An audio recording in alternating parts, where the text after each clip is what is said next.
Imagine stepping barefoot over a floor covered in shattered glass in absolute pitch black. Every evolutionary instinct you possess is screaming at you to just freeze. Right. But something inside your own brain is violently forcing your foot down to take the next step. Welcome to the deep dive. Today we're looking at a pretty tense excerpt from the last Ration, Ep.2, The Glint of Gold, and exploring exactly how survival horror weaponizes our own biology against us. Yeah, and it's a masterclass in psychological tension because the real terror in this text, well, it doesn't start with a monster jumping out of a closet. No, definitely not. It starts with the total hijacking of the protagonist's nervous system. Yeah, the author treats hunger not just as an empty stomach, but as an actual, living predator inside the character. Yeah. But wait, I have to ask, if you know an abandoned convenience store is an absolute death trap, why not just sweep the room with your flashlight first? Right, that's the logical question. I mean, why take these agonizingly slow blind steps over broken glass in the dark? Is the protagonist just making a dumb horror movie decision to serve the plot? Well, no, it's actually not plot convenience at all. It's acute physiological desperation. Oh, really? Yeah, when starvation reaches that extreme level, your prefrontal cortex, the logical planning part of your brain, it essentially shuts down entirely. Wow. You get this profound cognitive tunnel vision. The internal predator, the hunger, is just screaming feed, and that completely overrides the survival instinct that says, assess the threat. So it's literally a biological override, like a hostile takeover of the brain, almost like a parasite taking the wheel. That is a perfect way to put it. The character is basically trapped between two hostile environments, right? The starving parasite inside and the thick, decaying reality outside. Exactly. The air is thick with dust and decay, and the tension is built by stretching out that agonizing reality.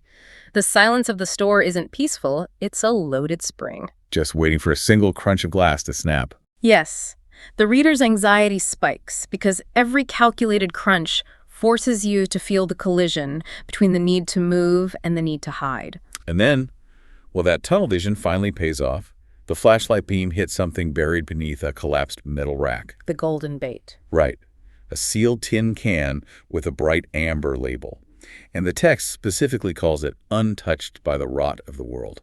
That phrase is the linchpin of the whole scene. It's the mechanism the author uses to set up the ultimate trap. To me, it really feels like a biological phishing scam. A phishing scam. Yeah, those malicious emails that offer exactly what you desperately need, so you just click the link without even thinking? To this starving guy, that dusty can is literal gold.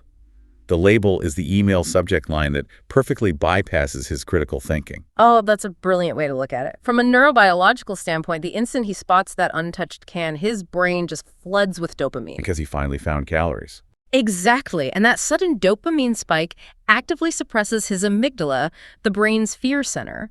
That is how the narrative lulls you, the reader, into a false sense of security. You feel the protagonist's profound relief, blinding you to the environment. Right up until he reaches into the deep shadows beneath the shelf and the dopamine completely drops out. Oh, brutally. A pale, decaying hand shoots out from the void and blackened nails just dig violently into his wrist. The contrast there is brutal. The narrative gives you salvation, then immediately twists it into visceral horror. It's so jarring. It really establishes the central, terrifying rule of this universe. Nope. Absolute treasures is never left unguarded. It really makes you realize that the most effective horror doesn't just throw gore at you. It manipulates your autonomic nervous system. Yes. It makes you feel the exact moment your primal need to survive betrays you. It's why the scene lingers with you long after you stop reading. The mechanics of the trap are just too familiar to our own neurobiology. It is brilliant writing. And before we let you go, there is one lingering detail from that scene for you all to mull over. The untouched condition of that amber label. Exactly.